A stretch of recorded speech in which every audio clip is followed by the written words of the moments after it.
ప్రజల ఆశీస్సులతోనే కాంగ్రెస్ అధికారంలోకి వచ్చిందని షాద్నగర్ ఎమ్మెల్యే వీళ్లపల్లి శంకర్ అన్నారు. కాంగ్రెస్ సర్కార్ ఏర్పడిన నెల రోజుల్లోనే 2 గ్యారంటీలు అమలు చేశామన్నారు. స్థానిక సంస్థలు పార్లమెంట్ ఎన్నికల్లో విజయడంకా మోగిస్తామని శంకర్ ధీమా వ్యక్తం చేశారు. ఉమ్మడి పాలమూరు జిల్లాలోని 2 పార్లమెంట్ సెగ్మెంట్లను గెలిచి సీఎం రేవంత్ రెడ్డికి కానుకగా ఇవ్వబోతున్నామంటున్న ఎమ్మెల్యే వీళ్లపల్లి శంకర్ తో మా ప్రతినిధి Pradeep face to face. Congress అధికారంలోకి వచ్చినాక అభివృద్ధి లక్ష్యంగా ఏదైతే ఎమ్మెల్యేలు నియోజకవర్గాల్లో పర్యటిస్తున్నారు, ఆయా నియోజకవర్గాలకు సంబంధించి గత పాలకుల నిర్లక్ష్యానికి గురైన అభివృద్ధిపై దృష్టి పెట్టారు. దానికి సంబంధించి ప్రతిరోజు ప్రజల్లో ఉంటూ వారి సమస్యలు తెలుసుకుంటూ దానికి పరిష్కార మార్గాలను అయితే ఎదుర్కొన్నారు. దీనికి సంబంధించి గవర్నమెంట్ కూడా పారదర్శకంగా పాలన అందిస్తామన్న ఏదైతే ఎన్నికల ప్రచారంలో భాగంగా అదే కంటిన్యూ అవుతుందని చెప్పొచ్చు. మనతో షాద్నగర్ ఎమ్మెల్యే వీళ్లపల్లి శంకర్ గారు ఉన్నారు. వారిని అడిగి మరిన్ని విషయాలు తెలుసుకుందాం. సార్, ప్రధానంగా ఏదైతే 6 గ్యారంటీల స్కీమ్ ద్వారా అధికారంలోకి వచ్చిన కాంగ్రెస్ పార్టీ ఆ దిశగా దృష్టి పెట్టింది. దీనికి సంబంధించి ఇప్పటికే ప్రజాపాలన పేరుతో దరఖాస్తులు స్వీకరించారు. దాని మీద ఎట్లా చేయబోతున్నారు? రాబోయే రోజుల్లో షాద్నగర్ అభివృద్ధిపై ఎలాంటి మీకు లక్ష్యం ఉంది? ఈరోజు చాలా సంతోషం.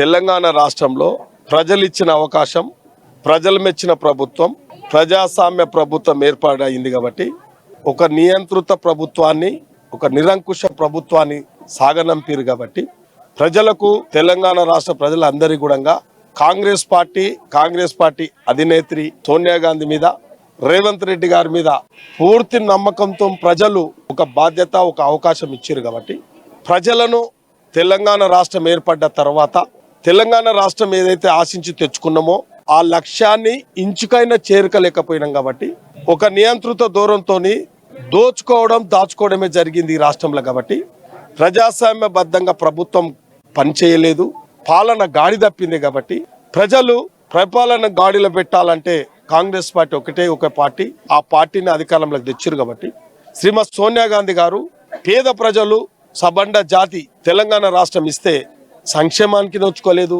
అభివృద్ధికి నోచుకోలేదు. కాబట్టి భావి తరాల కూడా చాలా కష్టాలు వస్తాయని చెప్పి గ్రహించే శ్రీమతి సోనియా గాంధీ స్వయాన తెలంగాణ ఇచ్చిన ప్రదాత. కాబట్టి మొన్నటి ఎన్నికల్లో, సార్వత్రిక ఎన్నికల్లో ప్రజలకు నమ్మకం ఉండే ఇచ్చే 6 గ్యారంటీ పథకాలు కూడా చెప్పడం జరిగింది. ఇలా రేవంత్ రెడ్డి గారు రాష్ట్ర ముఖ్యమంత్రి వర్యులు ఆ దిశగా, పరిపాలన దిశగా, ఇవాళ మీ అందరికి తెలుసు రాష్ట్ర ప్రభుత్వం, గత ప్రభుత్వం రాష్ట్ర ఆర్థిక పరిస్థితులు దిగదార్చింది, అతలాకుతలం చేసింది, ఇష్టానుసారంగా చేసింది. ఒక రకంగా చెప్పాలంటే అత్యవసర ఆర్థిక పరిస్థితి వచ్చే పరిస్థితికి వచ్చింది. కాబట్టి మీరందరూ చూస్తున్నారు, ఇలా గ్రామాలలో ప్రతి సర్పంచ్, ఏ పార్టీ అయినా కానీ ప్రతి సర్పంచ్ దాదాపు 20 నుంచి 50 లక్షల వరకు తన సొంతం డబ్బుతోనే గ్రామంలలో చిన్న చిన్న అభివృద్ధి కార్యక్రమాలు చేపట్టారు. ఇలా కాంట్రాక్టర్లకు డబ్బులు ఇవ్వలేని పరిస్థితి. అటువంటి ప్రభుత్వం, అటువంటి పార్టీ అది. కాబట్టి ప్రజలు అన్ని విధాలా తెలుసు. ఇలా ప్రజలు పూర్తి నమ్మకంతోనే కాంగ్రెస్ పార్టీని నమ్మకంగా అధికారంలోకి తెచ్చారు. కాబట్టి 6 గ్యారంటీ స్కీమ్లో మీకు తెలుసు, దాని ఒక సిస్టము, దానికి పారదర్శకత, దానికి నియమ నిబంధనలు, దాని గైడ్ లైన్స్ ఏ విధంగా చేస్తే నిజమైన లబ్ధిదారులకు అందుతాయి ఈ పథకాలు అని చెప్పి ఇలా దానిలో అన్ని విధాలలో, అంటే దాంట్లో అవగాహన ఉన్న ఐఏఎస్ ఆఫీసర్లతో అనుకోండి, గత ప్రభుత్వంలో చేసిన అధికారులతో అనుకోండి, ఇవాళ దీనికి ఒక రూపుదిద్దుకునే విధంగా ఒక రూపకల్పన జరుగుతూ ఉంది. ఏ పథకం ఏ విధంగా అందజేయాలి, ప్రజలకు అందుతుంది. ఇలా బినామీ వ్యవస్థ లేకుండా, నియంత్రిత ఒరదిని లేకుండా ప్రజల సమక్షంలో, ప్రజల కొరకు అర్జీలు తీసుకోవడం జరిగింది.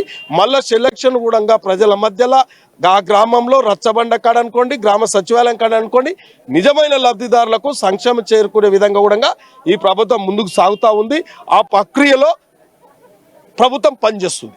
ఓకే, ఏదైతే అభివృద్ధి లక్ష్యంగా పారదర్శకంగా ఏదైతే ప్రచారంలో కాంగ్రెస్ పార్టీ హామీ ఇచ్చిందో పారదర్శకంగానే పనిచేస్తున్నామంటూ పేదల పార్టీగా కాంగ్రెస్ పార్టీని రేపు రాబోయే రోజుల్లో చూపించబోతున్నామంటూ ఏదైతే 6 గ్యారెంటీకి సంబంధించి పూర్తిగా ఏదైతే హామీలు ఇచ్చామో పూర్తి స్థాయిలో నెరవేరుస్తామని ఆ దిశగానే తాము ప్రయత్నిస్తున్నామంటూ ఏదైతే రాబోయే పార్లమెంట్ ఎన్నికల్లో 2 పార్లమెంట్ స్థానాలు కాంగ్రెస్కు రేవంత్ రెడ్డికి ఈ జిల్లా నుంచి గిఫ్ట్ ఇవ్వబోతున్నామంటున్నారు.